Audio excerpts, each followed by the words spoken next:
గురు బ్రహ్మ గురు విష్ణు గురుదేవో మహేశ్వర గురు సాక్షాత్ పరబ్రహ్మ తస్మై శ్రీ గురవే నమః. మీనరాశి బృహస్పతికి సంబంధించినటువంటి రాశి. మీనరాశిలోకి వచ్చేటప్పటికి ఎవరున్నారయ్యా అని అంటే మరి రాహు ఉన్నాడు, ఆ తర్వాత కుజుడు ఉన్నాడు, బుధుడు కూడా ఉన్నాడు. ఈ మీనరాశి వారికి మే మాసం 2024వ సంవత్సరం మాస ఫలితం ఎలాగుంటుందో ఒకసారి వివరిస్తున్నాను. ఒక్కసారి మీరు చాలా ఇంటెలిజెంట్గా ప్రవర్తిస్తే మంచిది. అప్రమత్తంగా లేకపోతే తీవ్రమైనటువంటి అగాధం మీకు కలగబోతుంది. జాగ్రత్తగా ఉండండి. మీకు వ్యయంలో శనైశ్వరుడు ఉన్నాడు. మళ్ళీ మీ యొక్క మీనరాశిలోకి వచ్చేటప్పటికి కుజరాహులు ఇద్దరు కూడా ఉన్నారు. యాబ్సెంట్ మైండెడ్నెస్ ఎక్కువగా ఉండి ఈ కుజరాహులు ఉండడం వల్ల కోపము, ఉద్రేకము, ఆవేశము ఇవన్నీ కూడా కలిగేటువంటి పరిస్థితులు ఏర్పడతాయి. ఎంత ప్రశాంతంగా ఉంటే అంత మంచిది. ఇదంతా 1వ తేదీ మే నాటికి ఉండేటువంటి గ్రహస్థితి యొక్క పరిస్థితులు. ఇక మేషరాశిలో కనుక మనం తీసుకున్నట్టయితే రవి, ఆ తర్వాత శుక్రుడు ఇద్దరు కూడా ఉన్నారు. రవితో పాటు శుక్రుడు ఎప్పుడైతే ఉంటాడో దాంపత్య జీవితంలో కొన్ని ఒడిదొడుకులు ఖచ్చితంగా ఉంటాయి. ఇక గురువు గ్రహం ఏదైతుందో 1వ తేదీ మేన మరి వృషభ రాశిలోకి ప్రవేశించిన తర్వాత ఏం జరుగుతుంది? 3వ స్థానంలో గురువు ఎట్టి పరిస్థితులను యోగించడు.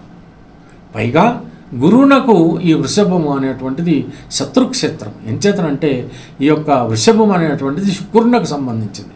శుక్రుడు, గురువు ఇద్దరు కూడా పరమశత్రువులు. శుక్రుడేమో రాక్షస గురువు, గురువేమో దేవతల గురువు. ఈ రకంగా వాళ్ళు బద్ధశత్రువులు. జ్ఞానులే కానీ శత్రుత్వం ఉంది అక్కడ. ఇకపోతే కేతు అనేటువంటి గ్రహం ఏదైతే ఉందో కన్యారాశిలో ఉండటం అనేటువంటిది జరుగుతుంది. ఇక్కడ ఏం జరుగుతుందంటే శనైశ్వరుడు మళ్ళీ మేషరాశిని చూస్తూ ఉన్నాడు. ఈ మధ్యలో ఈ యొక్క మీనం వస్తుంది కాబట్టి అటు నిటు 2 చెంపలు వాయించినట్టు అవుతుంది. ఇక 31వ తేదీ మే నాటికి గనక తీసుకున్నట్టయితే గ్రహ గమనాలు బాగా మారిపోయినాయి. వృషభ రాశిలోకి వచ్చేటప్పటికి 4 గ్రహాలు చేరిపోయినాయి.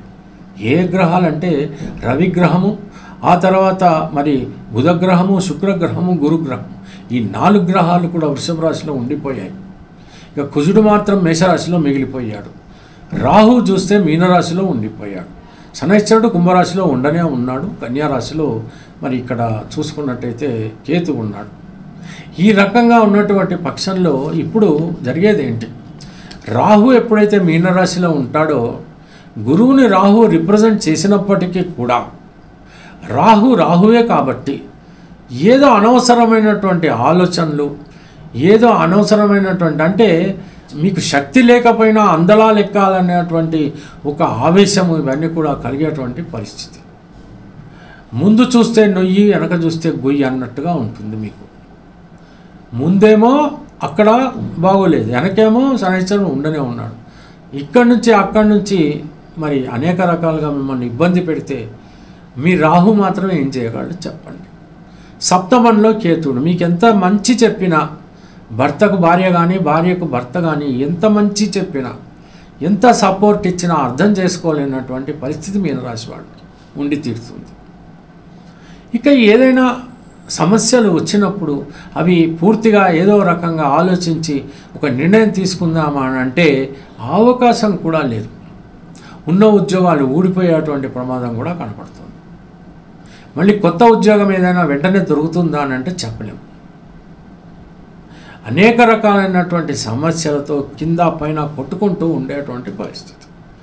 అయితే దీనికి పరిహారం లేదా, ఉపశమనం లేదా అని అంటే ఉంది, ఖచ్చితంగా ఉంది.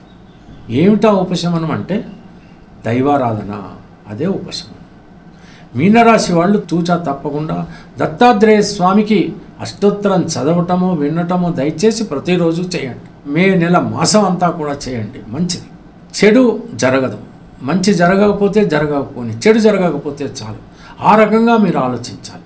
విందు వినోదాలు అంటారా, శుభకార్యాలు అంటారా, ఏవైనా ప్రయాణాలు అంటారా, అవి తీర్థయాత్రలు అంటారా, విహారయాత్రలు అంటారా, ఏదైనప్పటికీ కూడా ఇవన్నీ నడుస్తూనే ఉంటాయి. అమితంగా ఎక్కువగా ఖర్చు కూడా అయిపోతూ ఉంటుంది. కొంత అప్పు చేయాల్సినటువంటి పరిస్థితులు కూడా ఏర్పడతాయి. తప్పదు. ఏదో కొనుక్కోవాలని ఉంటుంది కానీ డబ్బులు సరిపోక కొంచెం ఇబ్బంది పడుతూ ఉంటారు. ఇంట్లో వాతావరణం చూస్తే కొంచెం అశాంతిమయంగా ఉంటుంది, కానీ కంగారు పడాల్సినటువంటి అవసరం లేదు. విదేశాలకు వెళ్ళాలనుకుంటున్నటువంటి వాళ్ళు మీ ప్రయత్నాలు ప్రారంభించండి. వివాహాలు కానటువంటి వాళ్ళు తప్పకుండా మీ ప్రయత్నాలు ప్రారంభించండి. ముహూర్తాలు ఉన్నప్పుడు ఖచ్చితంగా వివాహాలు జరిగిపోతాయి. ఈ రకంగా మిక్స్డ్ రిజల్ట్స్ ఉన్నటువంటి పరిస్థితి ఈ మే మాసం అంతా కూడా ఈ మీనరాశి వారికి ఉంటుంది. దైవారాధన మాత్రమే మీకు ఆత్మస్థైర్యాన్ని, బలాన్ని ప్రసాదిస్తాయి. కాబట్టి ఈ పని చేయండి చాలు. తెలిసింది కదా. సెలవు. మరి ఉంటాను. నమస్కారం.